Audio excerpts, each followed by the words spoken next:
Biglang sumalpok sa likod ng nakaparadang wing van truck ang freezer na yan sa Cagayan de Oro City. May mga taong nagkakarga ng gamit sa wing van ng oras na iyon. Sa lakas ng impact, naipit ang driver ng freezer van at pahinante nito. Naisugod pa sila sa ospital pero nasawi ang pahinante. Ayon sa mga pulis, napuwing daw ang driver ng freezer van bago ito sumalpok sa truck. Nagkaareglo na ang magkabilang panig. Humihingi ng tulong ang veterinaryo ng lungsod ng Maynila para matugunan ng kakulangan sa anti-rabies vaccine. Tumataas kasi ang bilang ng mga nakakagat ng asong may rabies sa lungsod. Kabilang dyan ang 8 nakagat noong Pebrero, isa sa kanila ang nasawi. Narito ang aking report. Kuha ito noong Pebrero sa isang birthday party sa Tondo, Maynila.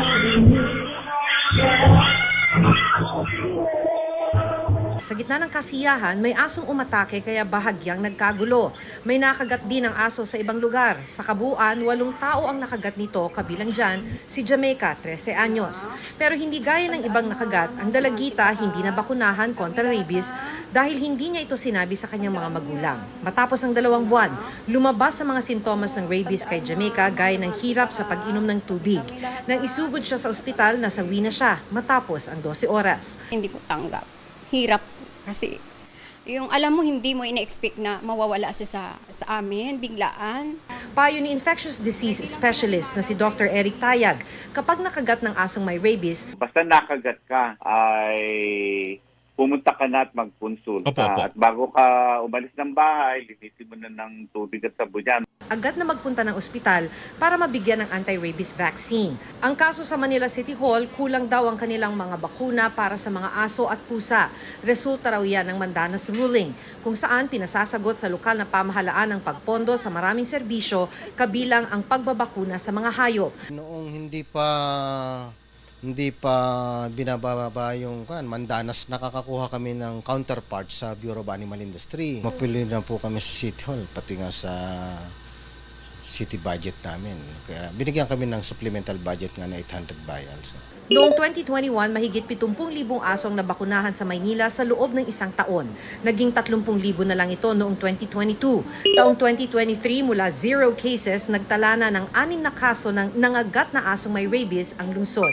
Alinsunod sa Anti-Rabies Act of 2007, bahagi ng responsibilidad ng mga LGU ang pondohan ng mga anti-rabies program.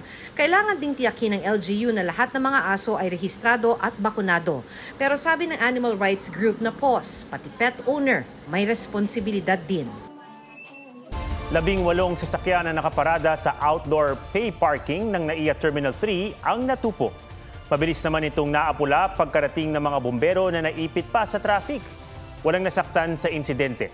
Ayon sa Manila International Airport Authority, posibleng grass fire ang pinagmula ng apoy. Makapalat tuyong-tuyo na raw kasi ang damo sa parking area. Pag-aari ng NIA ang lupa ng parking area pero pribadong kumpanya ang nagpapatakbo sa pay parking. Kakausapin daw nila ang kanilang private concessionaire sa parking area para sa tulong na ibibigay sa mga nasunugan ng sasakyan.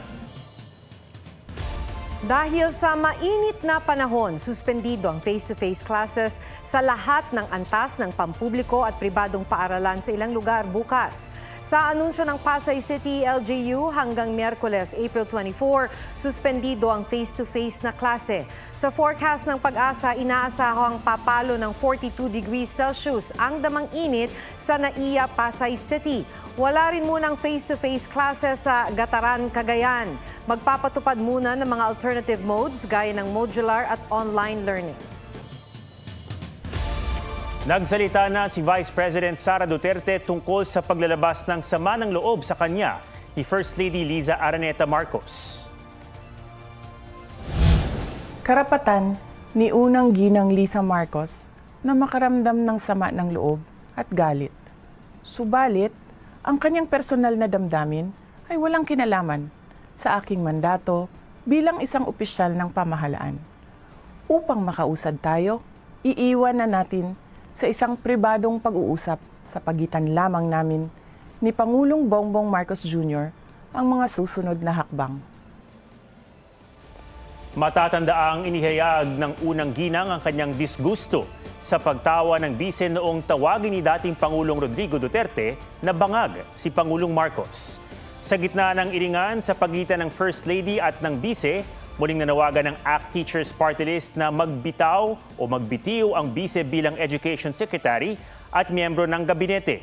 Kinukuha na namin ng pahayag si Vice President Duterte at ang Malacanang pero wala pa silang tugon.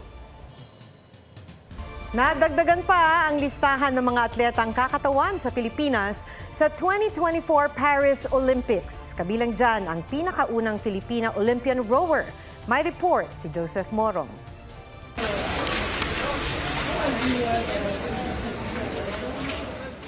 Flawless ang naging performance ni Carlos Yulo sa 2024 Artistic Gymnastics World Cup Series sa Doha, Qatar.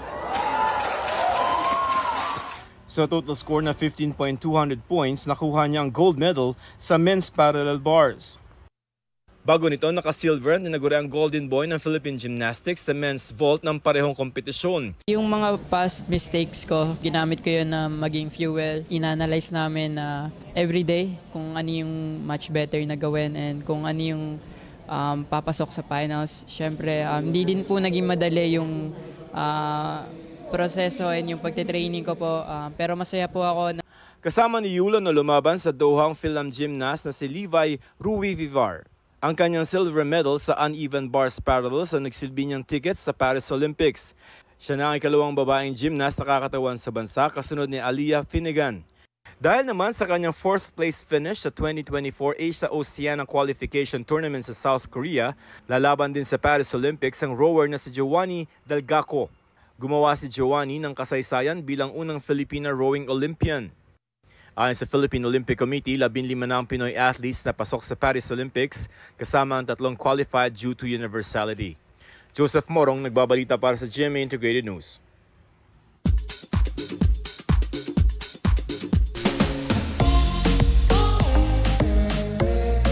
Stel ng SB19, balik coach sa The Voice Kids Philippines. Abangan din ang bagong single ng SB19 entitled Moonlight.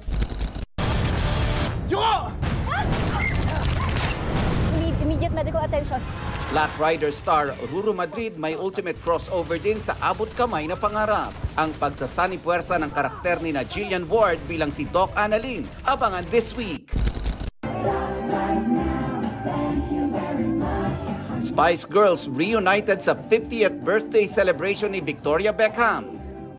The Fall Guy stars Ryan Gosling at Emily Blunt nakapanayam ng GMA Integrated News for the first time. Ibinahagi kung ano ang kanilang ultimate joy. My children, I know everyone will be like whatever, but they do. My kids, of course. Yes. You know, it's they're the joy bomb. Nelson Canlas nagbabalita para sa GMA Integrated News.